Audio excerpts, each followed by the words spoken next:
Hey guys, it's yours truly coming back at you all with another one, and I would like to apologize for not being able to upload within the last 3 days. That had nothing to do with me, that was all Sony. I think due to the fact that they had hackers hacking into their network, they began blacklisting IP addresses, and mine's end up in one of those. Don't know why that happened. Just recently rectified the problem and now I'm back. I would also like to apologize to anyone who has told me within the last 2 months for any trauma caused by any OTK potential or whatever devastation that was done to you. I would like to apologize, and it was not me. You can blame the individuals who have requested those decks. I only did what I could to maximize and utilize the full potential of those decks to put them on display for those who have requested them. And with that being said, let's get on with today's video, as I will be talking about the strengths and weaknesses of the various summoning methods. And with that, first summoning method, which was the most powerful summoning method back when Yu-Gi-Oh! First came out in the day, Tribute Summon. And the reason why it was so powerful is because back then we had access to cards like Change of Heart and Brain Control, where we can take control of an opponent's monster, slap them in the face with it, and then tribute it off the field for cards like Summon Skull that only required 1 tribute. Or if you were able to get another monster in the field and tribute off for 2, then you had Blue Eyes coming in the field. And getting cards out like Ancient Gear Golem really put you on that god tier level, as with Ancient Gear Golem's effect. When it attacks, spells and traps cannot be activated, as well as it can pass defense, along with its attack and defense being both 3 grand, and not to mention its type being machine that also gave it access to power up cards like limiter removal to double its 3 grand to 6.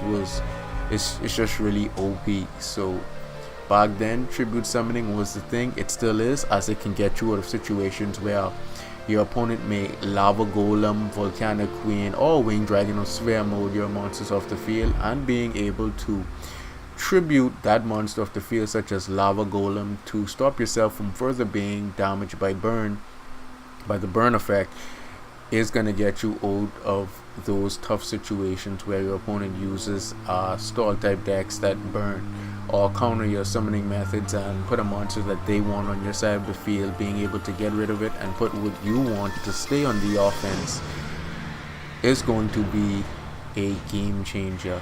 It has been, and it still is. Which brings us to our next summoning method, Fusion Summon.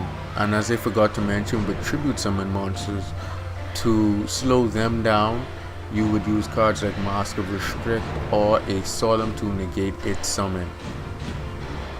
Back to the fusions. Fusion Summon, the Fusion Summon mechanic, it really changed the game back in Yu-Gi-Oh! Being able to combine 2 or more monsters for an even more powerful monster. And back in the day, Chimera Tech over Dragon was one of the go-to cards, as you could the OTK combo was a Giant Trunade or Heavy Storm, along with Future Fusion and Overload Fusion. You would send about 16 to 20 machine type monsters to your graveyard, giving Chimera Tech off a 20 machine monster send, 16,000. You would be able to attack your opponent's monsters up to 20 times, and when comboed with Fairy Meteor Crush, annoying cards like Spirit Reaper and Marshmelon that your opponent usually used back in the day that could not be destroyed by battle, you can now pass defense with a 16k beater to give you the game. And unless your opponent has about 20 Karibos in hand, yeah, that's gonna be dual. But the key thing that I really love with fusions is the fact that because Solemn is a thing, when you play the fusion spell card, Solemn has to negate the spell card, which leaves the materials still in your hand. Unlike Synchro and Exeed Summoning, whereas you would play your tuner, non-tuner monster, and when the Synchro monster would be summoned, or the Exeed monster would be summoned, they would just solemn and negate the summon, and then your material, or what I like to call resources, are now in the graveyard. Whereas with the fusion material, they would negate the effect of the spell card and all of your monsters would remain in your hand. So you can then decide to defend yourself or go on the offense if necessary. And if you have another fusion card in your hand, you can then go for the same fusion you were ever going for after they have already spent their solemn. And if you only have one, when they spent their solemn, it will slow down your potential fusion, but at the end of the day, your resources are still in hand for another potential fusion. As well as there was another powerful combo back in the day why Future Fusion got banned, and that was because of dragons. Whereas you would play Heavy Storm or Giant True-Mid, then Future Fusion and Dragon's Mirror to get a 5-head god dragon on the field, 5 grand attack, 5 grand defense, and can only be destroyed by battle with a light monster. And with the release of Obelisk, Slifer, and Ra, who are divine, they can also destroy it by battle now. But back then we only had light monsters that would have been able to destroy it, as it cannot be destroyed by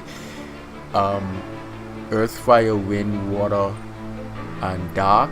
So light was the only option. Now with Obelisk, Life, and Ra, we have divine monsters, so light and divine would have been able to destroy 5-head by battle. And during the second standby phase, after activating Future Fusion for the 5-head, you would get a second 5-head, which really made the combo OP. And also with the release of First of the Dragons, that makes it even more OP, as you can play a second copy of Dragon's Mirror if by some chance you play a trade-in, send a dragon, probably pitch another one, or a Darkness Metal Dragon, and just basically go off and special summon to your heart's content. After playing Giant True-Mid and Heavy Storm, there is no back row, and yeah, your opponent is basically, yeah, that thing up the creek without a paddle. Which brings me to the next summoning method, Ritual Summoning. And I know you guys have seen me play some ritual style decks, as they have all been deck requested. Rituals are not my thing. I do not prefer them. If you're gonna duel for fun, you can use rituals. If you're gonna duel competitively, I prefer you not to use rituals, as they have two main flaws. One that's not so big, as with every other summoning method besides normal and tribute summoning, the ability to being locked out of the game because it is a special summon. So cards like Vanity's Emptiness, Barrier Statues, Majesty's Fiend, Majesty's Ruler, Jogging the Spiritualist, and a couple other cards that also prevent special summoning, really shuts out ritual decks simply because of how they are constructed, mainly consisting of the ritual monster, the ritual spell cards, and cards that aid you in getting those cards to your hand so that they can be ritual summoned, leaving you with very little option to counter effects that lock out special summoning. But being locked out of a special summon is the least of your worries. My big issue with ritual style decks is the fact that their ritual spell cards include the text tribute monsters, and with cards like Mask of Restrict that are now cited in to deal with that Monarch issue, really cripples this deck. So that is the main major flaw that I have with this deck, besides being able to be locked out from special summoning, simply because of how the deck is constructed. Whereas you need your ritual monster, ritual spell card, you need monsters to ritual summon it, and then the cards in the deck assist with getting those to your hand. And like I say, it leaves very little option for you to be able to counter whenever your opponent plays cards effect that stops you from tributing and special summoning. It may allow you access to very powerful monsters, but what good are those powerful monsters if they cannot be summoned at all? And which brings me to my next summoning method, which is the ability to banish elements from your graveyard to special summon a monster from your hand. And the first to do this were Lights and Darks in the form of Chaos, Blackluster Soldier Envoy at the beginning, Chaos Sorcerer, Chaos Emperor Dragon, Envoy of the End, and as well as you have a whole host of other monsters that also utilize this ability in the form of Frost and Flame Dragon, which can banish 1 fire and 2 water monsters to special summon itself, as well as Aqua Spirit for water, Spirit of the Flames for fire, the Rock Spirit for earth, and Garuda the Wind Spirit, as well as the set of elemental dragons that revamped the game and brought terror in the hearts of everyone, Dragon Rulers. Which brings me to the next summoning method, which is Synchro Summoning. And Synchro Summoning really changed the game, as it gave you the option to use a tuner and non-tuner monster, which gave you access to very powerful synchro monsters such as Stardust Dragon, which contribute itself to stop a card destruction effect, and Bezel, which cannot be destroyed by battle or card effects, which really changed the game in terms of Synchro Summoning. Which brings me to my next summoning method, which is Exeed Summon.